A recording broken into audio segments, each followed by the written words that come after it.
Pessoal, vamos aqui, vou aproveitar o ensejo, tá? E nós terminamos a nossa última parte quando a gente parou nesse momento, que eu chamei a atenção de vocês do artigo 444, parágrafo único da CLT, não foi isso? Tá bem. E disse a vocês o seguinte: o 444, parágrafo único, trouxe uma nova categoria de empregados chamado empregado hipersuficiente. Não existia, foi a reforma trabalhista que trouxe o empregado hipersuficiente. Queridos, deixa eu falar uma coisa para vocês. A reforma trabalhista, como ela alterou uma série de artigos na CLT, olha o que aconteceu. Assim como a reforma trabalhista incluiu o parágrafo único no 444, ela foi incluindo também outros dispositivos na CLT. Vamos dar uma olhada no artigo? Quem está com a CLT aberta vai me ajudar. Eu acho que é 507A da CLT, que vai falar, vê se é o 507A, pode ser o A ou o B, aí agora eu preciso só da ajuda de vocês. O 507A que fala assim, cláusula compromissória de arbitragem. Vê se é o 507A. É esse mesmo? Você está aí com a... É ele? Então tá ótimo. Então olha só, eu queria só trazer um paralelo aqui, porque essa questão foi objeto da primeira fase. E quando caiu, muita gente se embolou, porque tem algumas coisas que são parecidas, mas ela, na verdade, eu vou te falar, as situações são diferentes, mas você vai entender por que na hora da prova muita gente errou.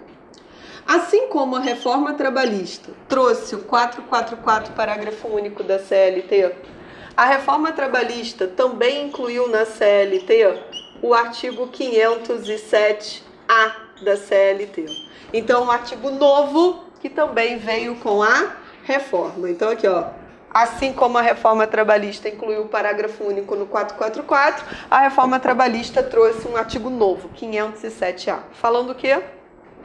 Quando eu estou com um contrato de trabalho, olha aqui, ó, CT, contrato de trabalho. É possível que se coloque no contrato de trabalho, a partir da reforma trabalhista, uma cláusula compromissória de arbitragem. Então, é um contrato de trabalho. E neste contrato de trabalho, é possível que uma das cláusulas do contrato seja uma cláusula compromissória de arbitragem. Arbitragem. Sabe o que significa se for colocada esta cláusula compromissória de arbitragem no contrato? Não podem acontecer problemas durante a relação? Eu pensar assim, eu vou entrar em juízo, vou entrar com uma ação trabalhista, não acontece muito?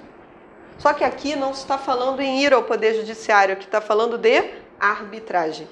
É possível pensar na possibilidade de se colocar numa cláusula do contrato de trabalho assim, ó, se der algum problema nesse contrato, vamos colocar uma cláusula no contrato prevendo o seguinte: se der algum problema na nossa relação, não vai ser o judiciário trabalhista que vai resolver. A gente vai resolver pela via da arbitragem, tá?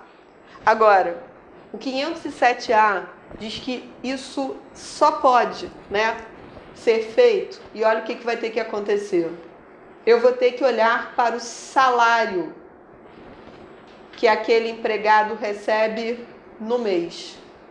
E o que vai acontecer com o salário que ele recebe por mês para que esta cláusula possa ser colocada?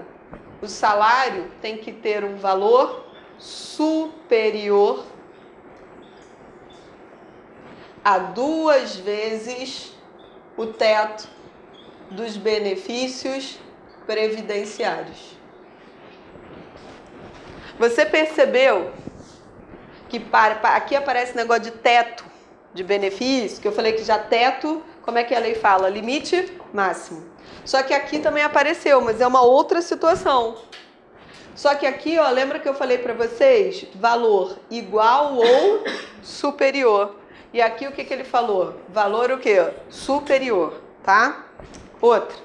Só que não basta apenas eu, para poder botar essa cláusula no contrato, compromissória de arbitragem, não basta pura e simplesmente eu olhar o salário.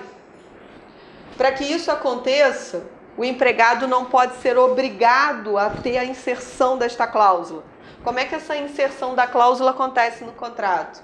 Ela tem que ser por iniciativa do empregado, ou seja, foi o empregado que propôs a inclusão desta cláusula, diz o artigo, ou com anuência, ou seja, com a concordância do empregado. Então, como é que essa cláusula é colocada? Basta pura e simplesmente o empregador obrigar o empregado? Olha só, da porta para fora é uma coisa, vocês entenderam, né? Você sabe que muitas das vezes assim, assina aqui, né?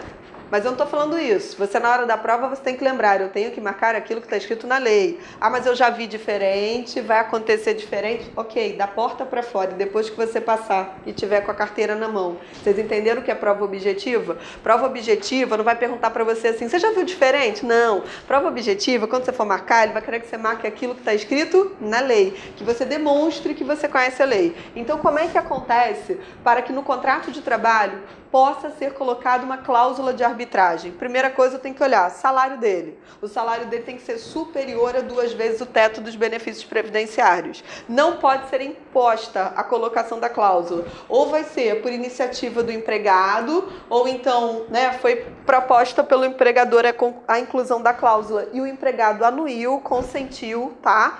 Beleza. E aí, o que acontece? Nessa situação da cláusula compromissória de arbitragem, em algum momento, você leu aqui no artigo, ou nós colocamos as informações de diploma de nível superior aqui? Não. Mas tem um negócio de nível superior? Tem, mas não é aqui. É aqui, ó. No empregado hipersuficiente. O que aconteceu na hora da prova? Na hora da prova, não apareceu o hipersuficiente na questão da primeira fase. Quem apareceu na questão da primeira fase? Cláusula compromissória de arbitragem. E o examinador, naquele requinte da crueldade, que de vez em quando bate, o que ele fez? No meio disso aqui, como aparece essa história de teto, salário, ele foi lá e colocou assim, diploma de nível superior. Vocês não têm ideia de quanta gente errou. Mas foi assim, avalanche. Saíram da prova assim, aquele negócio caiu na prova, né? Aquela que você errou? Aquela, legal, né? Por quê? Marcaram lá a opção, porque eu vou falar a verdade, tinha acabado de mudar, um monte de mudança. Salvo engano, tá?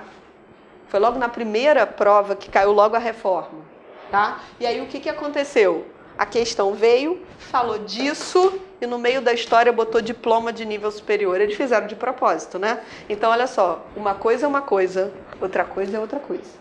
São duas situações que perfeitamente podem cair em prova. O fato de já ter caído pode cair novamente. Só que não é igual raio, que não cai 2 vezes no mesmo lugar, não. Na prova da OAB é assim, ó. Se já caiu, aí que você presta atenção. Porque se já caiu, normalmente é o quê? Eles gostam do assunto e perfeitamente pode cair de novo. Só para te falar, na segunda fase, teve uma época que contestação caiu repetidamente.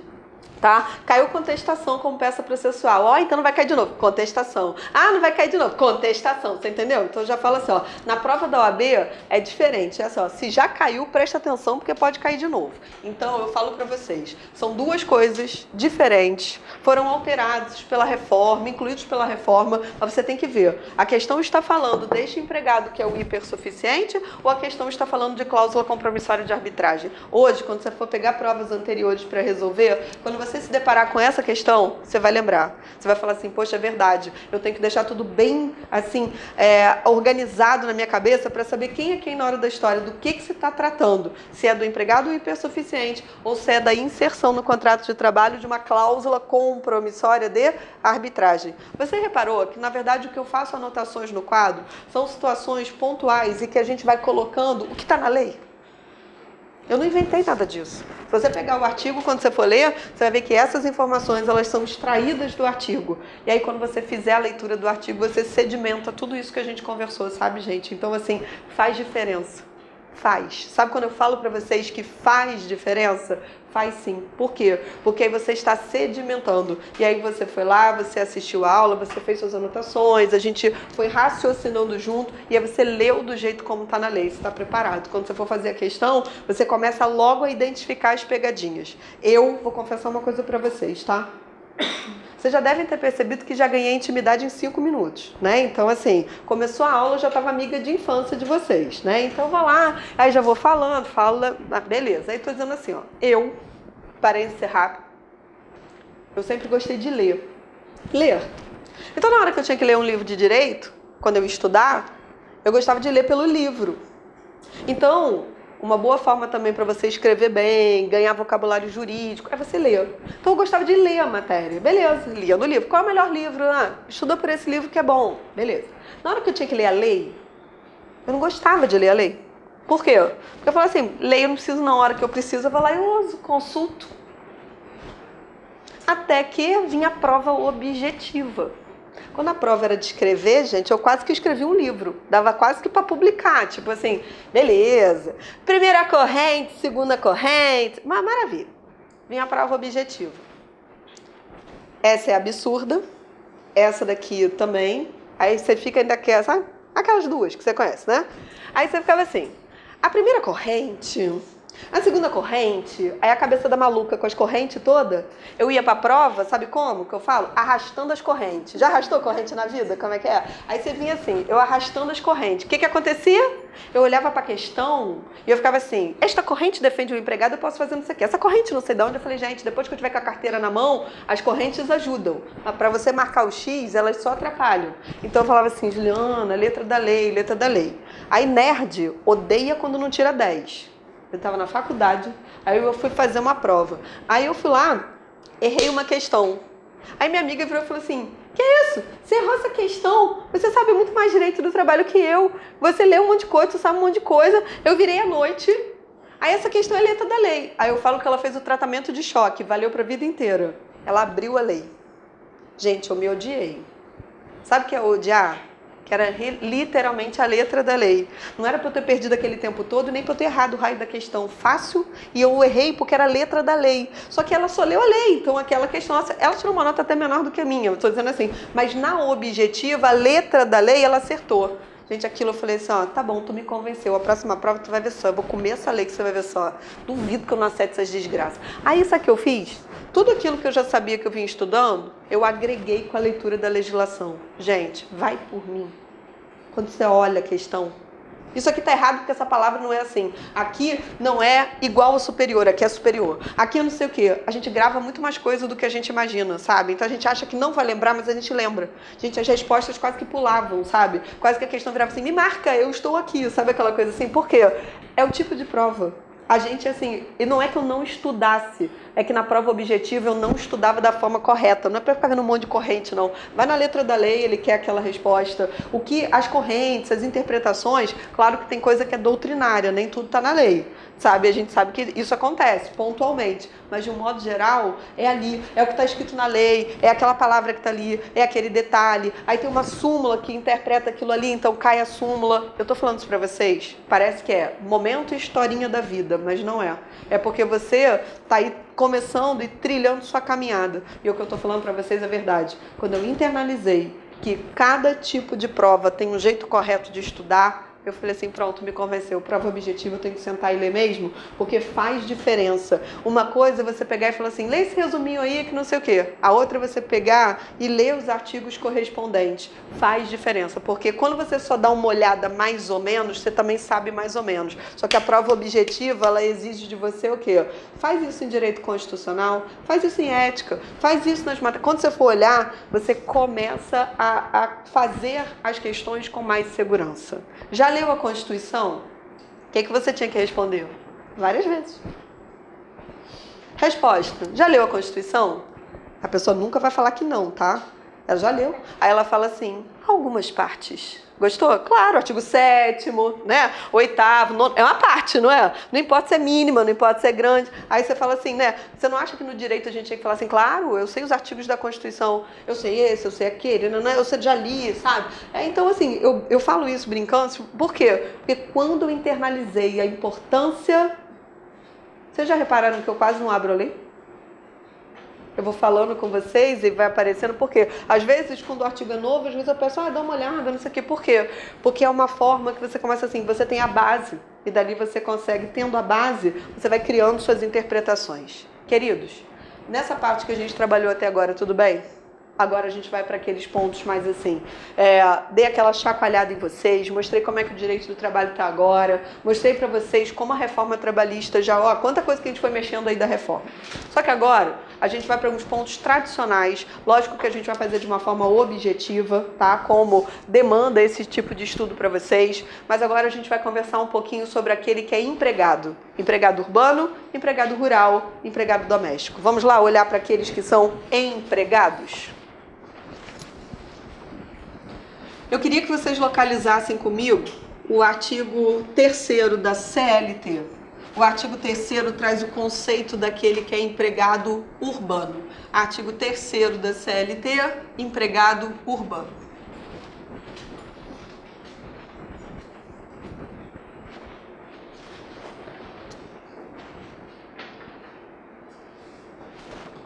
Então vamos juntos. Empregado urbano. Na verdade, vou colocar assim para vocês, relação de emprego. Quando eu falo da relação de emprego, eu estou falando daquele que é empregado. E eu tenho 3 espécies de empregados. Empregado urbano, empregado rural e empregado doméstico. Então eu vou começar por aquele que é o empregado urbano. Quando a gente olha para o empregado urbano é aquele que é regido pela CLT. Então, por isso que eu levei vocês até o artigo 3º da CLT. O artigo 3º da CLT, ele traz o conceito de quem é empregado urbano. E do conceito de quem é empregado urbano, eu extraio os requisitos necessários para a relação de emprego. Tá bem. Se você tem o artigo 3º em mãos agora, você vai ver que tem o conceito de quem é empregado. Não estou ditando, tá? É letra da lei o que eu estou falando agora.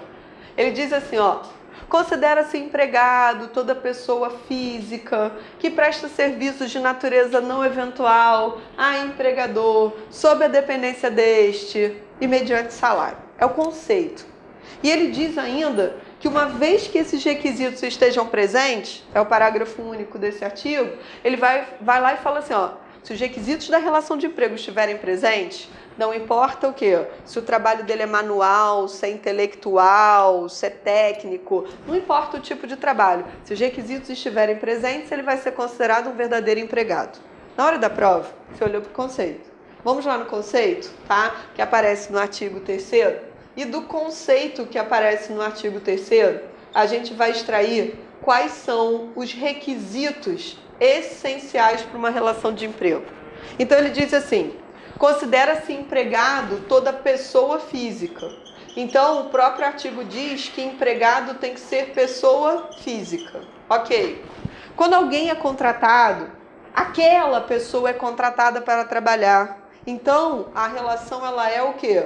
Pessoal. Então, se eu contrato aquela pessoa, ela tem que prestar o serviço, ela foi contratada como empregada. Então, o que vai acontecer? Existe o requisito da pessoalidade. Então, aquela pessoa física, ela foi contratada, então eu começo a ver os requisitos. Volto no conceito. Considera-se empregado toda pessoa física que presta serviços de natureza não eventual. Então, eu posso chamar este requisito de não eventualidade, porque se a prestação é não eventual, entra em cena a não eventualidade, ou o nome que é mais comum, você já deve ter ouvido falar em habitualidade, né? Então, eu posso chamar de não eventualidade ou habitualidade. Então, eu tenho a não eventualidade, também chamada de habitualidade. Então, ele presta serviços de natureza não eventual. A quem? Aí diz o artigo 3º. Ao empregador e sob a dependência deste. Aquela ideia que o empregado trabalha sob a dependência do empregador traz a ideia de subordinação, ok? Então, eu tenho aqui a presença do requisito da subordinação, que é chamada de subordinação jurídica, está reconhecida pela lei, então eu tenho o empregado. Claro que alguns empregados têm uma subordinação maior do que outras, isso depende do tipo de empregado, né, o tipo de trabalho que ele tem, mas eu tenho a presença da subordinação. E ainda fala que o trabalho tem que ser desempenhado, conclui o artigo 3º, tem que ser mediante salário. Então, o empregado, para ser empregado, ele tem que receber pelo serviço prestado. Então, essa é a chamada onerosidade. Eu não posso ter relação de emprego gratuita, tá? Até posso ter uma prestação gratuita, mas não é de emprego, porque o empregado, para ser empregado, tem que receber pelo serviço prestado. Então, eu tenho a onerosidade. Esses requisitos são os requisitos que eu extraio diretamente do conceito do artigo 3º da CLT. Então, pessoalidade, pessoa física, habitualidade, subordinação, onerosidade. Quando eu leio o artigo, você reparou que eu fui lendo o artigo com vocês e extraindo do conceito esses requisitos? Ok. Então, o que vai acontecer? Alguns doutrinadores, e aí não está escrito exatamente no artigo, entra em cena comentário da doutrina, alguns doutrinadores dizem que aí tem ainda um requisito implícito. Como é implícito, alguns chamam de requisito, e aí chamam que é um requisito implícito. Só que outros doutrinadores falam o seguinte: isso não é requisito, isso é um princípio. É importante, mas não é requisito. Para vocês, sinceramente, dance conforme a música. Se a questão chamar de requisito, é requisito. Se ela chamar de princípio, é princípio. Ótimo. O que eu quero que vocês entendam é o seguinte: o importante é você saber o que significa. Agora, se é princípio ou se é requisito, eu já vi cair numa questão de segunda fase, e a banca lá no gabarito se referiu a isso como princípio. Então, assim, banca não vira e fala, eu acho que é isso ou aquilo. Ela vai trabalhando em questões. Dá a entender que a banca trabalha mais com a ideia de isso ser um princípio do que propriamente um requisito. O que mais importa. Eu não sei se vocês já ouviram falar da alteridade. Essa palavra alteridade, tá? Ela vem até, não é nem, ela vem de uma ideia, né, de fora do Brasil, de uma doutrina. Não vai entrar nesse mérito agora não, tá? E quando eu falo da alteridade, dentro do que a gente está trabalhando, vem diante dessa ideia aqui, ó. Você já ouviu falar que quem corre o risco da atividade é o empregador e não o empregado? Se dá um nome para isso de quê? Alteridade. Então, qual é a ideia de alteridade que está aqui que eu estou falando para vocês? Ó, o empregado não corre o risco do negócio. O empregado não corre o risco do negócio, não corre o risco da atividade desenvolvida. Quem corre o risco do negócio é o empregador e não o empregado. Quando a gente for estudar o empregador, você vai ver que no conceito de empregador diz que quem corre o risco da atividade é o empregador. Então, qual é a palavra que se refere a isso? Quem corre o risco da atividade não é o empregado, mas sim o empregador. A gente dá o nome disso de quê? Alteridade, tá? Então, alguns acham que isso é um requisito implícito, outros falam que isso não é requisito, é princípio. Não sofram por causa disso, certo? O mais importante é, se aparecer essa ideia de que não é o empregado que corre o risco da atividade, mas sim o seu empregador, então o que vai acontecer? Qual é a palavra que se dá para isso? Alteridade. Então, o mais importante é você saber o que significa. Então, toda vez que você reparar que não é o empregado que corre o risco do negócio, mas é o empregador, a alteridade pode aparecer dentro da sua, o quê? Do seu raciocínio. Então, aqui a gente tem a caracterização daquele que é empregado. Se eu fui até a CLT, que tipo de empregado que eu estou falando? Urbano. Chegou à conclusão que ele é empregado? Você reparou que há o sinal de mais? Por quê? Porque os requisitos eles são concomitantes. Às vezes, quando eu não tenho a presença de todos os requisitos, eu tenho uma relação, mas não é como empregado. Às vezes ele está trabalhando, mas ele não é empregado porque ele não tem todos os requisitos. Isso pode acontecer. Agora, vamos fazer uma conclusão importante. Se eu chegar à conclusão que ele é empregado, quem é empregado, ele tem direito ao seu reconhecimento do vínculo de emprego. Porque se ele é empregado, ele tem vínculo de emprego. E aonde que seu vínculo de emprego fica registrado? Na CTPS, Carteira de Trabalho e Previdência Social. Então, esta sigla CTPS pode aparecer assim em prova, CTPS. Se aparecer, você já sabe. O que é CTPS? É a Carteira de Trabalho do empregado, tá bem? Questão que já foi objeto de prova. O artigo 29 da CLT fala do momento da assinatura da CTPS. Eu tenho que assinar a carteira de trabalho quando eu faço admissão, eu tenho que assinar a carteira de trabalho dando baixa quando ele sai, eu tenho que anotar se ele teve alteração de salário, eu tenho que anotar se ele está lá afastado por algum motivo. Fala dos momentos das anotações. Quando eu estou admitindo o empregado, preste atenção, o artigo 29 já caiu, pode cair de novo. Não sei se todos vocês sabem, mas o empregador não fica com a carteira de trabalho do empregado. Quando o empregado vai ser admitido, ele entrega a carteira e o empregador tem 48 horas para anotar a carteira de trabalho e devolver. Tá bem? Você sabe que na prática tem muito empregador que embolsa a carteira, fica com ela e ainda perde, que é pior ainda, né? Então, assim, desaparece, né? Tava lá e aí entrou, não sei para onde ela foi. Mas olha só, prova. O que está escrito na CLT?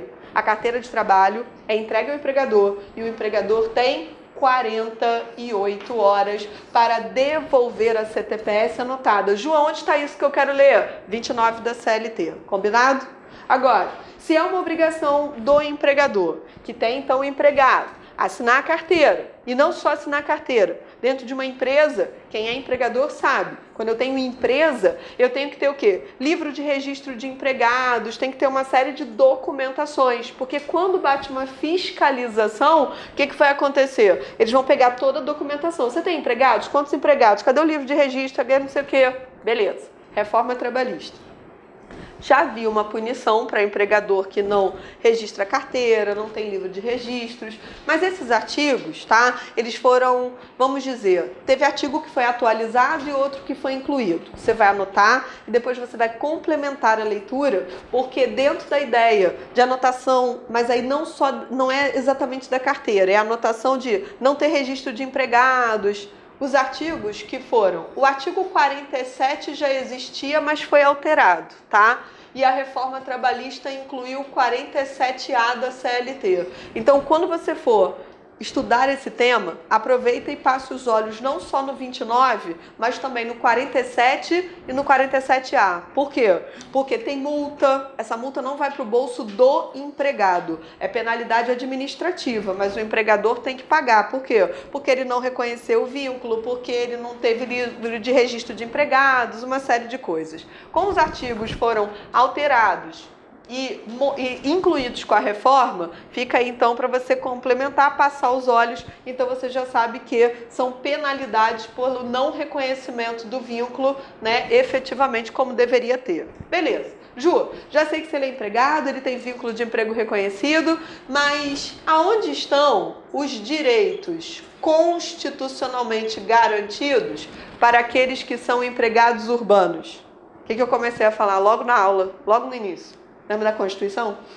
A base é o artigo 7º da Constituição. Então, o rol de direitos constitucionais dos empregados urbanos está lá no nosso famoso artigo 7º da Constituição da República Federativa do Brasil de 88. Então, quando a gente vai lá no artigo 7º da Constituição, ele traz o rol de direitos constitucionais.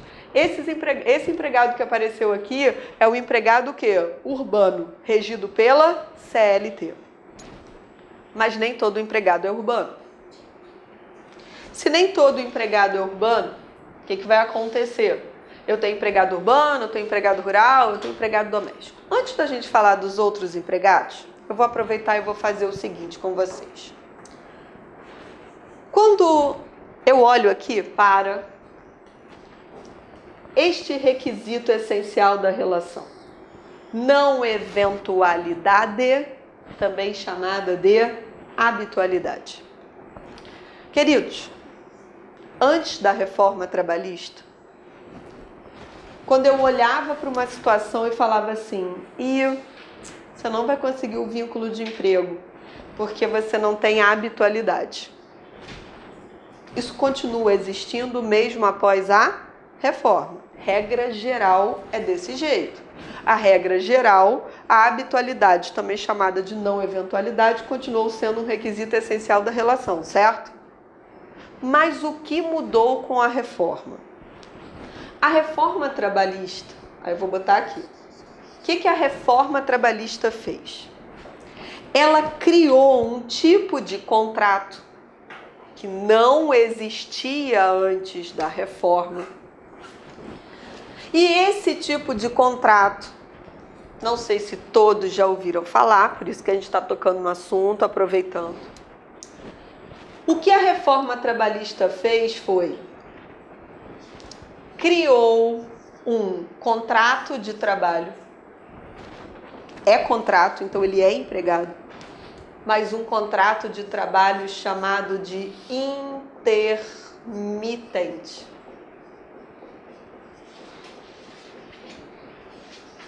Ou seja, até a reforma trabalhista, essas pessoas aqui não conseguiriam ter esse tipo de contrato. Por quê? Porque na hora que elas pensassem em ter um vínculo de emprego, o que seria dito para elas? Olha só, você não é empregado porque falta habitualidade. O que a reforma fez? Ela manteve a habitualidade como requisito essencial da relação, não tirou a habitualidade, manteve, tá?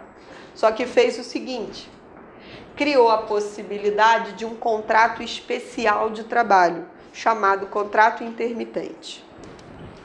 Vamos dar uma olhada no artigo 443 da CLT, lá no capítulo do contrato de trabalho, tá?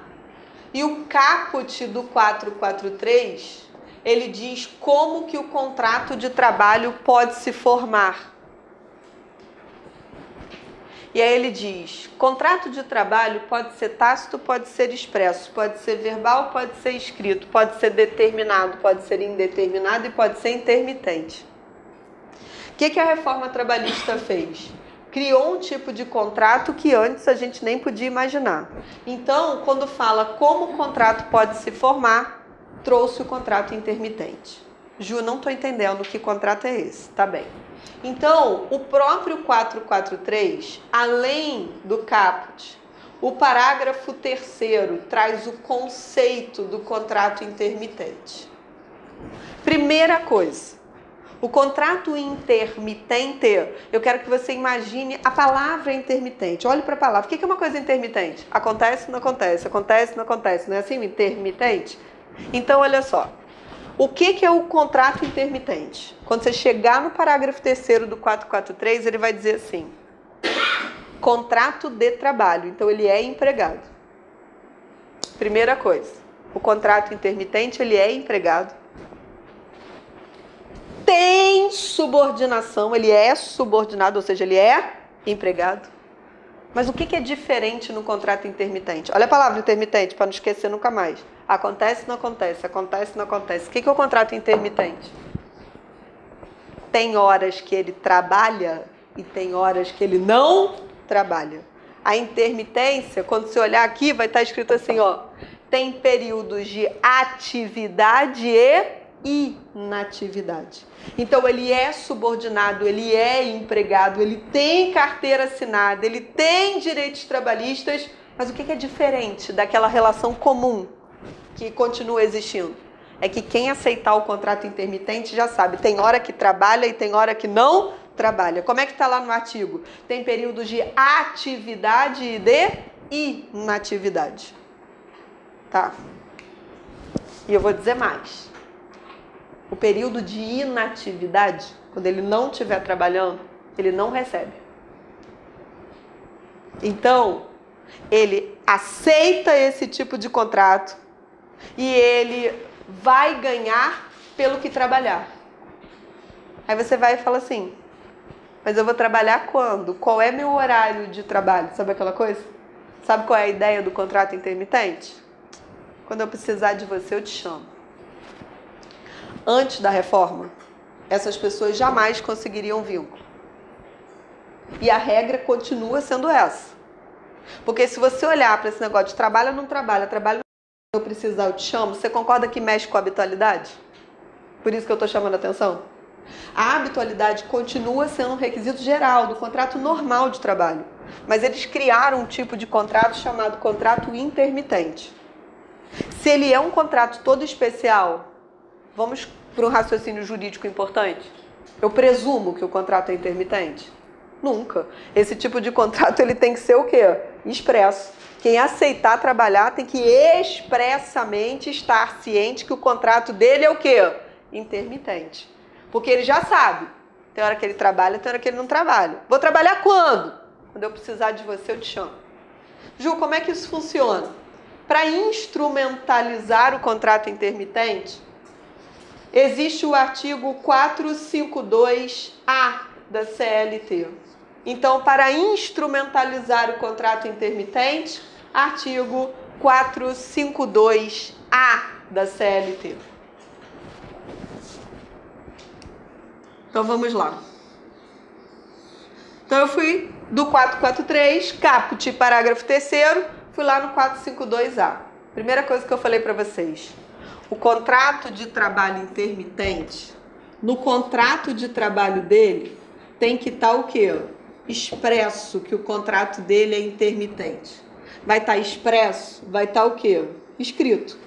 Então, esse é um tipo de contratação, gente, que não tem como se presumir que é intermitente. Ele só tem sua validade se quando alguém for contratado, ele sabe, ó, tô te contratando, seu contrato é intermitente. Tá.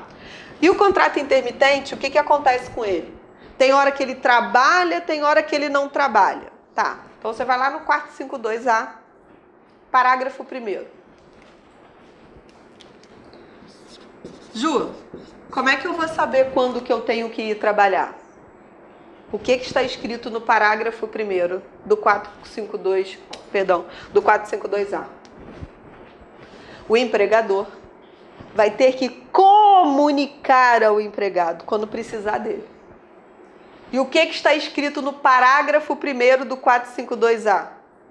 A comunicação tem que acontecer com pelo menos o quê? 3 dias corridos de antecedência. Então, quando o empregador precisar, ele vai ter que fazer uma comunicação ao empregado. Essa comunicação tem que ter uma antecedência mínima, ou seja, de pelo menos o quê? 3 dias corridos. Então, assim, eu vou precisar que aquele meu empregado que tem o contrato intermitente, carteira assinada, contrato intermitente, eu vou precisar que ele venha trabalhar para mim. Eu vou ter que comunicar. Eu comunico, meios de comunicação, pode ser o que for combinado no contrato. Pode ser por e-mail, pode ser por WhatsApp, pode ser telefone, o que foi combinado. Como é que vai ser a comunicação? Tá. O empregador tem que comunicar que precisa do empregado com antecedência de pelo menos o quê? 3 dias. No mínimo 3 dias de antecedência. Beleza. Aí olha o que acontece. O empregado, como tem hora que ele trabalha, tem hora que ele não trabalha, gente, ele só ganha quando trabalha. Imagina você tendo que pagar suas contas e só tendo aquele tipo de trabalho. Você fala, não sei se eu vou trabalhar, se eu vou ganhar, se eu não vou ganhar. Então, o que pode acontecer? Ele pode ter vários contratos intermitentes, ele pode ter um contrato e outro contrato que é intermitente, ele pode fazer outras coisas. O que pode acontecer com essa pessoa? Quando o empregador chamar para trabalhar, ele vai ter que dizer se aceita ou não aceita aquela convocação. Por quê? Vai que ele já está comprometido com um outro trabalho. Ju, mas ele é empregado, eu sei, mas a lei diz que esse tipo de contrato, como eu vou te avisar quando eu precisar, pode dizer que quando eu preciso você não pode. Então, o que acontece é o seguinte, quando o empregador precisar, parágrafo 1º, ele tem que avisar com pelo menos o quê? 3 dias de antecedência. O empregado, agora parágrafo 2º, o empregado recebeu a comunicação, certo? Se ele recebeu a comunicação, ele tem um prazo para responder. E aí, quando o empregado, no contrato intermitente, ele é empregado do contrato intermitente, ele tem 1 dia útil para responder. Então, olha só, o empregador comunica que precisa dele com uma antecedência de no mínimo 3 dias corridos. Ele tem um prazo para responder. Qual é o prazo que ele tem para responder? 1 dia útil. Agora, presta muita atenção, muita. Se houver o seu silêncio, o silêncio implica em recusa. Tudo que eu estou colocando está no artigo, mas é assim que se faz prova objetiva. Eles pegam um detalhe do artigo, vão lá e colocam na sua prova. E sabe por que eu estou chamando a atenção que o silêncio é recusa? Porque dentro de você está vindo um negócio assim, ó. Vê se não está aí aparecendo. Quem cala consente. Quem cala consente. Não tem um negócio gritando aqui dentro que eu brinco? Falo assim, ó, cuidado, que aqui não é quem cala consente não, tá bem? Aqui é assim, ó, se o empregado não falar nada, se ele não responder à comunicação, vai ser, o que vai ser entendido? Se ele não falar nada, ele tem um dia útil para responder. Se ele não falar nada, eu vou entender que ele recusou. Ju, mas ele é empregado, ele tem carteira assinada, como é que ele não vai? Tudo bem, é o tipo de contrato, o contrato dele é todo especial. Se tu der uma olhada no parágrafo 3º, se não for, quem tiver com a lei aberta me corrige, tá? O parágrafo 3º é aquele que diz assim, ó, a recusa não descaracteriza o contrato, quer dizer, ele pode recusar. É aquela coisa assim, ó, se ele recusar, tá? Faz parte desse tipo de contrato, ele pode ter o quê? Recusa. Por que isso? Que eu vou te falar uma coisa. Se falar que vai, meu amigo, tu tem que ter uma desculpa muito boa pra não ir, porque senão tu tá ferrado. Resumindo, porque o parágrafo 4º, ele diz assim, ó, eu não te obrigo a ir. Você pode até recusar, faz parte do seu contrato. Agora, se você falar que vai, se você não tiver um justo motivo para me comprovar o que aconteceu, quem disse que vai e não aparece, paga uma multa. E a multa diz assim, ó, se você falar que vai e não aparecer, você paga 50%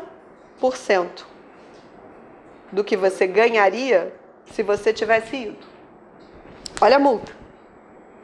Lembra que você só ganha quando você trabalha. Você disse que ia e não apareceu. O que diz o parágrafo 4º? Que se você falar que vai e não tiver um motivo justo para dizer lá qual foi o motivo da sua ausência, você vai pagar o quê? 50% do que você ganharia se você tivesse ido. Então, eu vou dizer a vocês, por isso que tem toda uma sistemática diferenciada para esse contrato. Esse contrato, na verdade, ele veio fugindo a tudo que a gente estava acostumado. A gente estava acostumado a falar assim, não, se não tem habitualidade, não pode ser empregado. Só que agora a reforma criou uma possibilidade. Realmente, se não tem habitualidade, em regra, ele não é o quê? Empregado. A não ser que a contratação seja especificamente em qual tipo de contrato? Intermitente. Mas isso se presume ou tem que ser expresso? Tem que ser expresso. Quem é contratado desse jeito tem que saber como é que é. Então, o que vai acontecer? Como inicialmente a reforma trabalhista só falou isso do contrato intermitente, olha meu medo agora e a consideração que eu vou fazer com vocês. Prestem atenção, tá? Quando veio a medida provisória, eu não falei da medida provisória? A medida provisória, ela tinha tirado essa multa.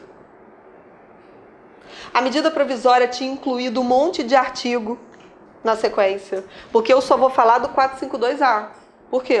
Porque 452B, C, D, foi tudo por água abaixo.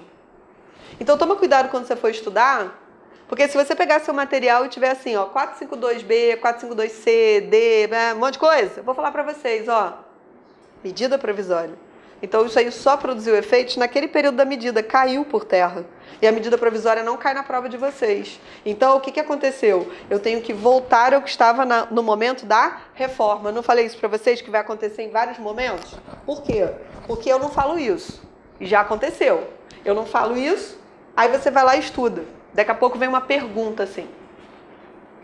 Professor, você não falou dos artigos. Eu falei, não falei porque foi tudo embora com a medida provisória. Sabe aquela coisa assim? Então eu tô falando, toma cuidado. Eu tô falando pra vocês de brincadeira, mas para tomar muito cuidado.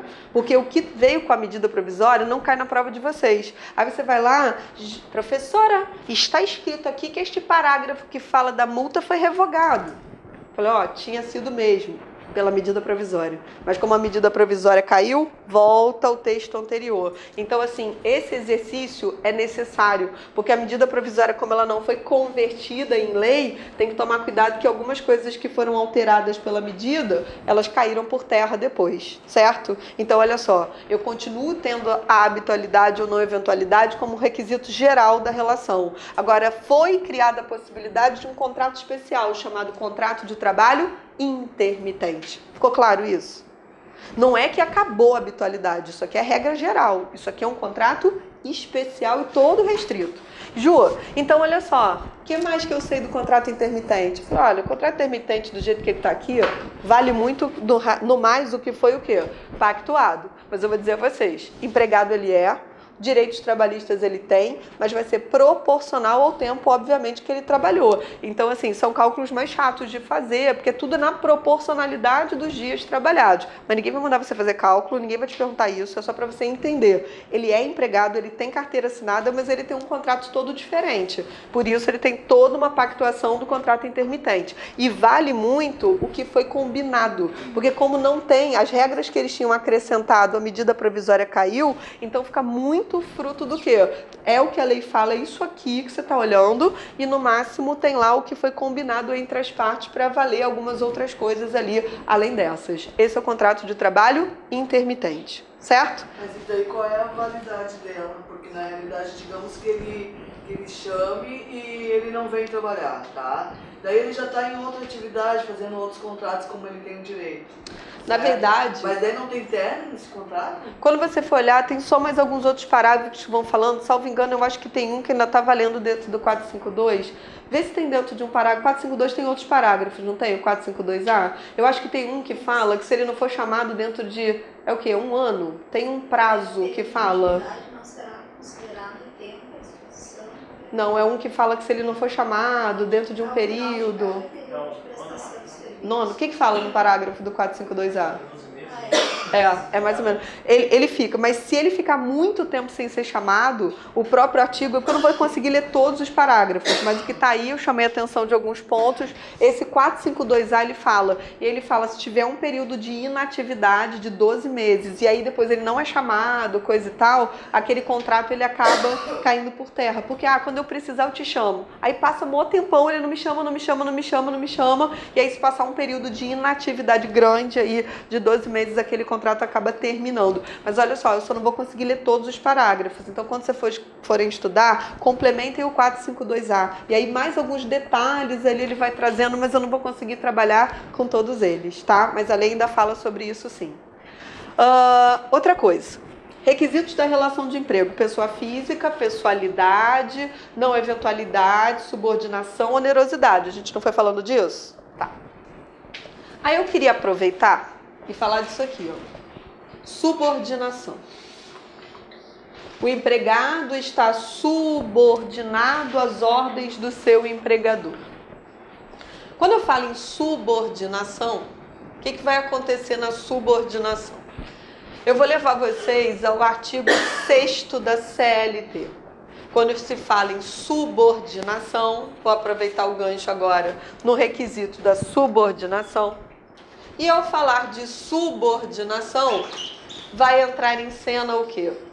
Quem fala da subordinação, o artigo 6º da CLT fala sobre a subordinação. E aí, quando a gente olha para o artigo 6º da CLT, que fala sobre a subordinação, você vai ver o seguinte, ele vai lá e fala assim, ó. Subordinação no estabelecimento do empregador. Quando ele diz aquele empregado e diz no estabelecimento, ele está falando daquele empregado comum, normal, que chega para trabalhar no seu horário de trabalho, dentro da empresa. Você concorda comigo que a subordinação daqueles que trabalham no estabelecimento é uma subordinação direta? O empregador consegue saber a hora que ele chegou, a hora que ele saiu, está olhando se ele está trabalhando, se ele não está trabalhando, se ele faltou, se ele não foi. Então, quando ele fala da subordinação no estabelecimento, é uma subordinação direta, subordinação clássica. Só que eu digo a vocês, o próprio artigo 6º da CLT, quando fala de subordinação, ele reconhece que nem todos os empregados trabalham internamente. E o próprio artigo 6º fala que alguns trabalhadores, eles são o quê? Externos. Mas o fato dele ser externo não retira a subordinação. Mas é claro que aí já não é aquela subordinação que eu estou o tempo inteiro olhando, mas eu posso ter uma forma de controle. Se eu controlo, por exemplo, a produção dele, ele não sei exatamente ali o que ele está fazendo. Mas se eu dei uma tarefa para ele, ele cumpriu, então ele produziu. É claro que se ele não está aos meus olhos, é uma subordinação um pouco diferente, mas existe subordinação. Aí você continua no artigo 6º. Ele fala da subordinação por meios telemáticos e informatizados. Subordinação por meios telemáticos e informatizados. Quando eu falo em subordinação por meios telemáticos e informatizados, tá? O prefixo tele, quando vocês se depararem com palavras que tem ali o prefixo tele, tele quer dizer a distância. Então, desde 2011, quando eles incluíram meios telemáticos e informatizados como forma de subordinação, eles já estavam colocando o que na CLT? Aqueles que trabalham pela internet, por telefone, ou formas. E ele botou informatizados e telemáticos, que senão você escreve assim, internet. Daqui a alguns anos não é mais isso, substituiu por outro. Então ele preferiu falar de uma forma mais o quê? Genérica. Beleza. Aí eu falo para vocês. Aqui, a gente já falava assim, olha, é aqui que está o teletrabalho. Olha como a própria CLT já reconhece. E aí falo para vocês. Já teve questão da primeira fase. Aí me lembro de uma questão que falava assim, uma determinada pessoa foi contratada para prestar serviços, tá, de informática. Como é que o trabalho dela era prestado? Na verdade, ela foi contratada, ela recebeu uma senha pessoal intransferível para que ela acessasse um sistema. Ela trabalhava nesse sistema. E aí, ela tinha que acessar esse sistema de segunda a sexta, do horário tal ao horário tal. Aí vinha a questão. É empregado? Não, não é empregado, é autônomo. Não, não sei o que, não pode ser. Aí vem a questão. Aí eu falo pra vocês, era uma pessoa física, não era? Como é que eu sei que tem pessoalidade se eu não tô olhando pra ela? Quando falava assim, ó, adequa para o tipo de trabalho. Senha pessoal e intransferível. Aí a criatura vai lá e fala assim, mas pode dar a senha para alguém. Eu falo, pelo amor de Deus, né? Você também pode dar a senha do banco para quem você quiser, valeu? Então eu tô dizendo assim, ai gente, aí tu não quer acertar a questão, né? Aí eu falo, ó, senha pessoal e intransferível, para dizer que era ela, senha dela, ela entrou. Aí quando fala da habitualidade, né? E aí fala da subordinação, ela tinha que estar o quê? De segunda a sexta, do horário tal ao horário tal, ela tinha que fazer isso, fazer aquilo. Então ia mostrando. E dizia o quê? Que ela ganhava por cada serviço que ela fazia. Tá? Gente, nem todo mundo ganha salário fixo, tá?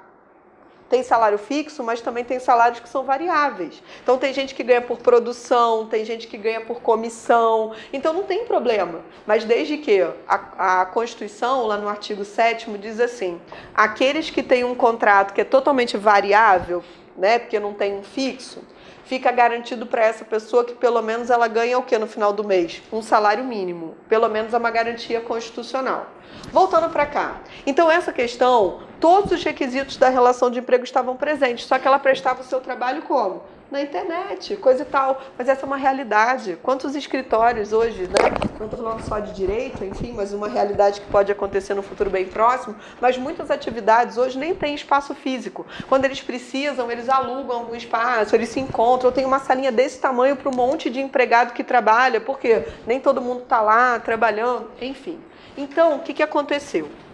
A gente já tinha essa previsão. Aí veio a nossa famosa reforma trabalhista. Quando entrou em cena a reforma trabalhista, o que eles fizeram? Eles pegaram essa realidade do teletrabalho e incluíram uma sequência de artigos na CLT para falar do teletrabalho. Hoje, Se você me perguntar assim, Ju, além do artigo 6º da CLT, falando do teletrabalho, tem artigo na CLT? Eu falei, tem. Tem uma sequência de artigos, começa no artigo 75A e vai do 75A ao 75E da CLT. Então, do artigo 75A ao 75E da CLT, nós temos uma sequência de artigos para instrumentalizar o quê? O teletrabalhador. Vamos lá, então? Aqueles momentos ali que estamos finalizando, falando do teletrabalhador, né? Uma aula com várias novidades, reforma, um monte de artigo novo, e aí eu mostro para vocês. Nessa sequência, eu destaco, tá? Você vai ler todo, uma sequência pequena. Mas eu destaco inicialmente o 75B de bola. Por quê? Porque ele define pra gente o que é o teletrabalhador, tá bem? Aí ele fala assim, ó, o que é o teletrabalho? Aí ele fala, tele, você não sabe o que é a distância, né? O teletrabalho, ele fala, é aquele, 75B, é aquele que é desempenhado utilizando tecnologias da informação e da comunicação. Então ele fala. E ele faz uma consideração importante. O fato de eu ser um teletrabalhador não me impede de eu ter comparecimentos pessoais, pontuais, assim, fala, olha, você é um teletrabalhador, mas uma vez por mês, ou a cada 15 dias, ou então você vai ter que ir aqui em tal lugar. O fato de eu ser um teletrabalhador não me impede de eu ter comparecimentos pessoais, não descaracteriza o teletrabalho. E outra, ele deixa claro que quem é o teletrabalhador, olha aqui, ó, no estabelecimento externo e meios telemáticos. Então ele fala, o teletrabalhador é diferente do externo. Eu tenho externo, mas eu tenho teletrabalhador. Ele quis deixar claro assim, uma coisa é o externo, outra é o teletrabalhador. Gente, na boa, para mim ele é externo também, mas a lei diz que não é. E você vai ver que tem uma consequência depois, porque eles quiseram excluir do capítulo da duração, então quiseram deixar claro que ele não é externo. Então ele fala, ele trabalha com tecnologia da informação e da comunicação, não impede de ter comparecimentos, o quê? Pontuais, não descaracteriza, e ele não é externo, ele é teletrabalhador. Agora, questão da última prova. Fiquem atentos. Caiu isso aqui. Artigo 75C. Imaginem uma coisa. Eu vou ser contratada como teletrabalhador. Se eu vou ser um teletrabalhador, no meu contrato de trabalho tem que estar expresso que eu vou ser teletrabalhador. Porque como eu vou ter algumas regrinhas, então a contratação como teletrabalhador, isso tem que estar expresso no contrato, então vai ter que estar o quê? Escrito no contrato que eu sou teletrabalhador. Beleza, tem que estar expresso. Aí vamos imaginar o seguinte, 75C, parágrafo 1º. Parágrafo 1º do 75C. Eu, quando fui contratada, eu era um teletrabalhador. Então, o meu regime de contrato era teletrabalho. Então, deixa eu ver se esse é o... não. Esse aqui não é. Esse aqui é o parágrafo 2º. O parágrafo 1º diz assim, eu tinha um contrato e o meu contrato ele é presencial. Então, minha prestação de serviço presencial, regime presencial de contratação. É porque senão eu vou trocar os parágrafos, vai ficar fora da ordem. Meu regime de prestação presencial. Sabe o que meu empregador quer fazer?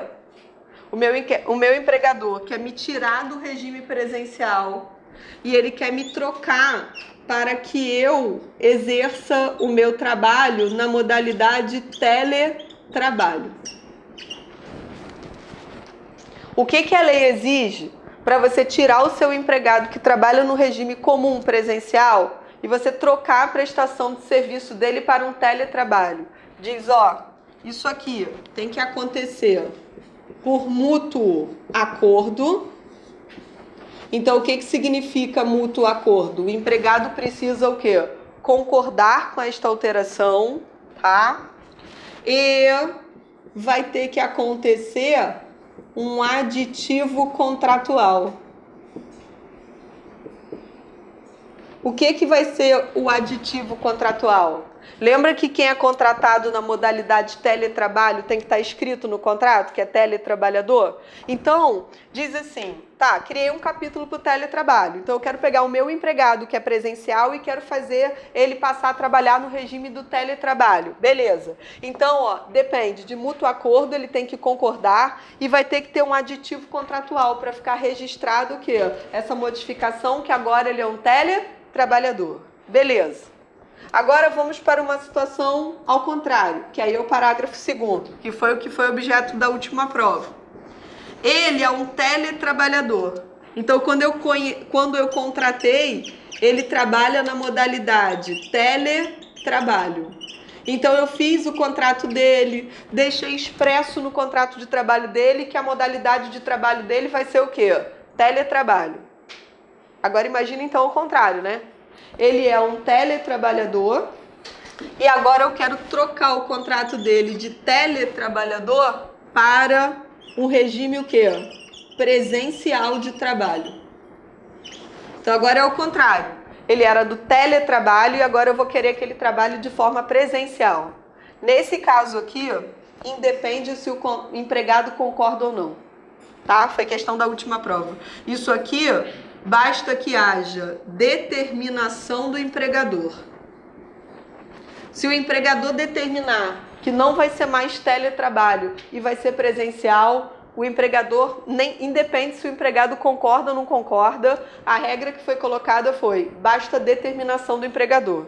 Só que ele diz assim, quem está acostumado no teletrabalho, para poder ir para o regime presencial, ele fala assim, ó, o empregador basta que ele determine, mas tem que ter um período de transição para que isso aconteça de no mínimo 15 dias. Até acho pouco, né? Para quem tá... Imagina, tem toda uma estrutura e... Imagina ali, né? Tem filho, tem isso, tem aquilo. Imagina como é que é. Mas é mínimo, pelo menos que ele fala. Basta o empregador determinar, mas tem que respeitar um período mínimo de transição de 15 dias. Quer dizer, não pode virar hoje e falar assim, ó, amanhã você é do presencial. Tipo, pelo menos mínimo, né? Aí depende da negociação. Mas, sem dúvida, isso também vai ter que constar do contrato. Então, diz assim, ó, vai ter que ter um aditivo contratual. Por quê? Porque vai ter que registrar no contrato que ele não é mais teletrabalhador e que ele agora passou para o regime presencial, porque senão vai estar escrito no contrato dele que ele é o quê? Teletrabalhador. Então, isso aqui foi questão da última prova. Ele era um teletrabalhador e aí ele estava mudando, só mostrando para vocês que o que a gente estuda cai em prova, ok? Quando eu falo assim, a gente não está à toa, né, conversando, a gente está focando em pontos que são importantes para a gente finalizar por hoje, tá? Duas últimas coisas para a gente fechar. Como eu tenho essa sequência de artigos, vale você passar os olhos nela. Então a gente está no 75C, só faltam 2 artigos rapidamente para terminar. Quando entra em cena o 75D de dado, o 75D de dado, imagine o seguinte, estou falando de regrinhas do teletrabalho. Quando eu falo de regras do teletrabalho, vamos imaginar, a pessoa vai trabalhar de casa e aí ela vai prestar o serviço todo dela pela internet. Vamos imaginar, precisa de ter equipamento para isso, né? Aí imagina o seguinte, quem vai bancar o equipamento? Eu tenho que ter um computador, tem que ter o programa tal, tem que ter a configuração tal, senão não roda o programa não sei o quê. Isso tudo tem um custo, tem que comprar a máquina, eu tenho que ter uma mesa adequada, eu tenho que ter uma cadeira para eu poder sentar, eu tenho que ter um ambiente adequado. Detalhe, tem que ter uma internet boa, funcionando, porque dependendo do tipo de trabalho, se você não tiver uma internet boa, tu não consegue trabalhar. E aí? Aí a questão é o seguinte, quem banca tudo isso? Porque tem o equipamento e tem a manutenção, tem o custo. Gente, está escrito que depende do que foi combinado entre as partes. Isso tem que ser fruto de quê? De pactuação. Então você não pode achar que é sempre o empregador que vai pagar, você também não pode achar que é sempre o empregado, sabe? A lei não determinou assim, é o empregador ou é o empregado. O 75D diz o quê? Isso vai ser fruto de pactuação entre as partes. Então, vai valer o que foi combinado entre as partes. Esse contrato não tem que ser obrigatoriamente por escrito. Então, ele vai deixar claro ali quem que vai arcar, como é que vai ser. A lei não se meteu, falou assim, ó, eu deixo vocês combinarem. O que vocês combinarem é o que vai valer entre vocês, certo? Porque não pode aparecer, é sempre o empregador, é sempre o empregado. Pode aparecer. Fala, não, é o que for o quê? Pactuado.